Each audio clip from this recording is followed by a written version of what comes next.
They called her confessional, they called her dangerous, they called her mad. Anne Sexton called herself a poet. In the carefully manicured suburbs of 1950s America, where women were expected to smile through their despair and keep their secrets locked away like fine china, one woman picked up a pen and decided to tell the truth. Not the polite truth, not the sanitized truth. The raw, bleeding, beautiful, terrible truth. This is the story of Anne Sexton, a woman who transformed her demons into diamonds, her breakdowns into breakthroughs, and her pain into some of the most searing poetry the 20th century ever knew. A woman who proved you could be broken and brilliant at the same time. A woman who saved lives with her words, even as she couldn't save her own. Welcome to a life lived on the edge of everything. Picture this: Weston, Massachusetts, 1957. White picket fences, perfectly pressed dresses, martinis at 5, everything in its place. Anne Gray Harvey Sexton was 28 years old, a suburban housewife with 2 young daughters, a philandering husband, and a smile that was cracking at the edges.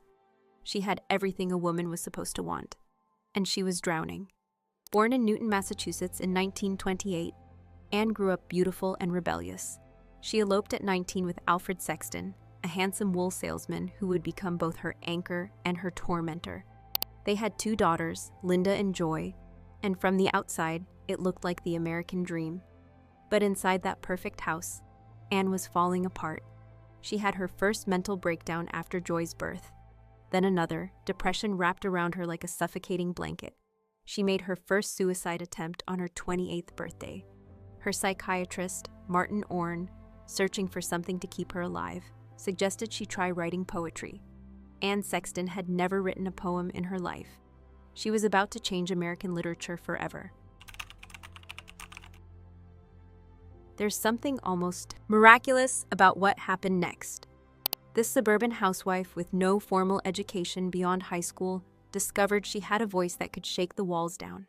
Anne began attending poetry workshops, studying under John Holmes, then enrolling in classes with Robert Lowell at Boston University.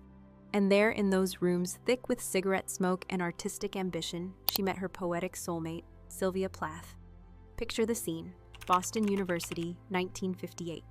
Robert Lowell's poetry seminar. The room is thick with testosterone and cigarette smoke, filled with serious young men who think they own the future of American letters. And then there are the 2 women. Anne Sexton, 30 years old, a suburban housewife just beginning to find her voice, and Sylvia Plath, 26, recently returned from England with her poet husband Ted Hughes, brilliant and brittle and burning with ambition. They recognized each other immediately, not just as fellow poets, but as kindred spirits. 2 women who felt too much, who thought too deeply, who were dancing on the knife's edge between genius and madness. After class, they would escape to the Ritz-Carlton bar, these 2 women in their carefully applied lipstick and proper dresses, and they would order martinis and talk about death. Not metaphorically, literally. They compared suicide attempts the way other women compared recipes. They discussed methods, timing, the aesthetic appeal of various forms of self-destruction.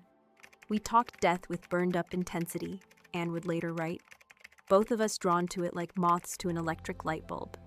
But they also talked about craft with the same intensity, about line breaks and imagery, about making art from the unmakeable, about how to take the chaos inside them and forge it into something beautiful and terrible and true.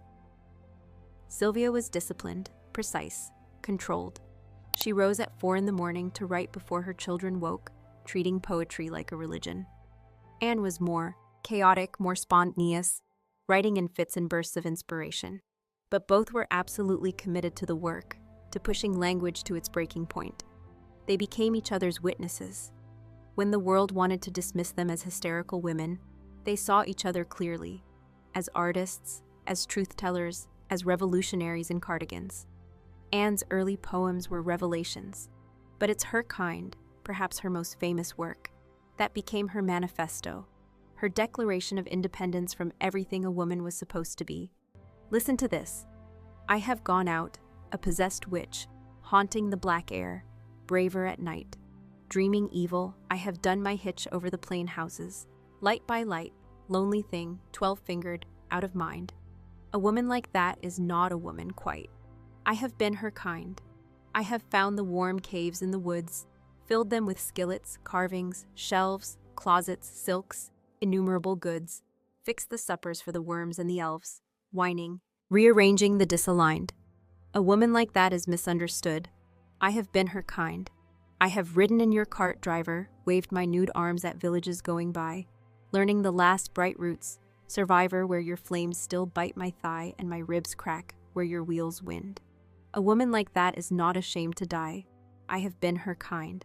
3 stanzas, each ending with that defiant refrain. I have been her kind. The witch, the housewife, the woman being driven to her execution, all the women that society fears, rejects, burns at the stake. Anne claims them all as sisters. That phrase, 12-fingered, is pure genius. It suggests both the witch's mark and the sense of being somehow more than what's allowed, having extra fingers to create with, to cast spells with, an out-of-mind, brilliant double meaning, both crazy and beyond the boundaries of acceptable thought. The second stanza shifts to the domestic sphere, the housewife filling her caves with skillets, carvings, shelves, playing the role society demands, but always whining, rearranging the disaligned. She's misunderstood because she's trying to make sense of a life that doesn't fit her shape. And then the final stanza, perhaps the most chilling, shows the woman being carted to her execution, not ashamed to die. She waves her nude arms defiantly, even as the flames bite and her ribs crack. She refuses shame, even in death. This is why her kind endures. Every woman who has ever felt like she didn't fit, who was too much or not enough, who was called crazy or difficult or unnatural, she can read this poem and feel seen. Her first collection, To Bedlam and Partway Back, published in 1960, took the literary world by storm. Here was a woman writing about mental institutions, about electroshock therapy, about wanting to die, and doing it with such craft, such devastating beauty that you couldn't look away. Anne Sexton had found her calling. The 1960s belonged to Anne Sexton. She published collection after collection. Live or Die won the Pulitzer Prize in 1967. She became a rock star of poetry, performing her work to packed audiences. She would dress in her mother's old fur coat, dripping with jewelry, and read poems that made people gasp and weep. She wrote about everything women weren't supposed to discuss: abortion, female desire, the complicated violence of motherhood. She took fairy tales and twisted them into dark psychological portraits, making Rapunzel and Snow White speak truths that Disney never imagined. She was brilliant. She was celebrated. She was teaching at universities, winning awards, living the life she'd dreamed of. But the demons never left. And then, in February 1963, the news that would shatter Anne's world arrived. Sylvia Plath had put her head in an oven in London. The woman who had been her witness, her co-conspirator, her mirror, gone at 30 years old. Sylvia had just written the poems that would make her immortal: Ariel, Daddy and Lady Lazarus. And then she was gone. Anne was devastated, but more than that, she was betrayed. Sylvia had done it. Sylvia had crossed over to the other side, had finally committed to the death they'd flirted with for so long. And she'd done it without Anne. In some terrible way, it felt to Anne as if Sylvia had won an unspoken competition neither of them ever admitted existed. Anne wrote about her friend's death again and again, obsessively, trying to understand it, trying to forgive it. In Sylvia's death, she wrote with raw, wounded fury about feeling abandoned, about how Sylvia had gone ahead without her on their death trip. The loss changed Anne. It made her own suicide seem both more inevitable and more necessary. If Sylvia could do it, if Sylvia had found the courage to complete the act, then perhaps Anne could too. Sylvia's death became a permission slip, a roadmap, a prophecy that Anne would spend the next 11 years trying to fulfill. Here's where the story gets complicated. Anne Sexton was a groundbreaking artist who changed what poetry could be, and Anne Sexton was a deeply troubled woman who hurt people, including the people she loved most. She continued to battle depression, cycling through breakdowns and hospitalizations. Her marriage to Alfred was passionate and poisonous. Her relationships with her daughters were complicated, sometimes neglectful.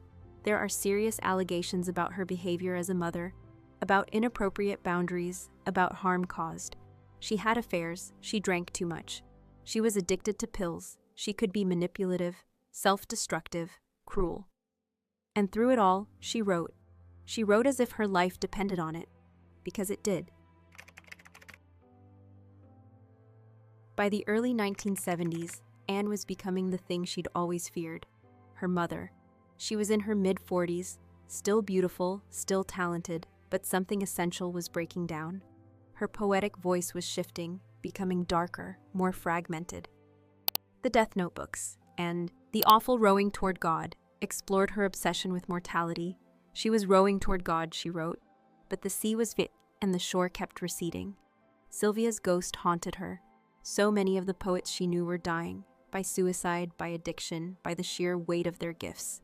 The cost of seeing too clearly, of feeling too deeply, was becoming unbearable. She divorced Alfred in 1973 after 25 years of marriage. Without him, without that complicated, necessary, toxic bond, she was adrift. October 4th, 1974. A Friday afternoon in Weston, Massachusetts. Anne Sexton had lunch with her friend, the poet Maxine Kumin. They reviewed galleys for Anne's next book. Everything seemed normal. That afternoon, Anne went home, poured herself a glass of vodka, put on her mother's fur coat, went to the garage, started her car, and closed the door. She was 45 years old. She left behind no note, just a lifetime of poems that read like suicide notes, love letters, prayers, and prophecies all at once. In Wanting to Die, she had written, "Suicides have a special language. Like carpenters, they want to know which tools. They never ask why build." She knew her tools. She'd been building toward this moment for years. 11 years after Sylvia, the conversation she had never stopped having with her finally fell silent. So what do we do with Anne Sexton? How do we honor the gift she gave us while acknowledging the harm she caused? Anne Sexton changed poetry. She made it possible for women to write about their bodies, their mental illness, their rage, their desire, without apology, without permission. She paved the way for every poet who came after her, who dared to say the unsayable. She proved that women's interior lives were worthy of art, that madness could produce beauty, that the personal was universal. When she wrote about her electroshock therapy, about wanting to die, about loving and hating her mother, millions of readers found their own experiences reflected back at them for the first time. But she was also a flawed, troubled human being who caused real pain to real people. Her art came at a cost, and not all of that cost was paid by her alone. Maybe that's the truest thing we can say about Anne Sexton. She was human, spectacularly human, with all the brilliance and brokenness that entails. In the end, Anne Sexton's greatest achievement was this. She lived out loud. In an era that demanded women's silence, she screamed. In a culture that pathologized women's anger and desire, she claimed both as her birthright. In a world that wanted to define her by her illness, she defined herself by her art. She once wrote, "Live or die, but don't poison everything." The tragedy is that she couldn't take her own advice.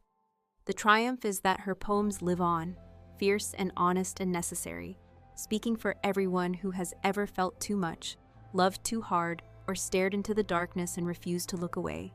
Anne Sexton didn't just write poetry. She bled it, breathed it, became it. And in doing so, she gave us permission to do the same, to transform our pain into art, our secrets into stories, our silence into song. She and Sylvia Plath, those two brilliant women who met in a classroom and recognized each other as sisters, changed the landscape of American poetry forever. They gave voice to the voiceless, made art from the unmakeable, and proved that women's experiences, no matter how dark or difficult, were worthy of literature's highest art. That's their legacy. Complicated, controversial, and completely unforgettable, just like the women themselves. Thank you all for watching with openness, care, and respect. This video touches on themes of mental health and suicide.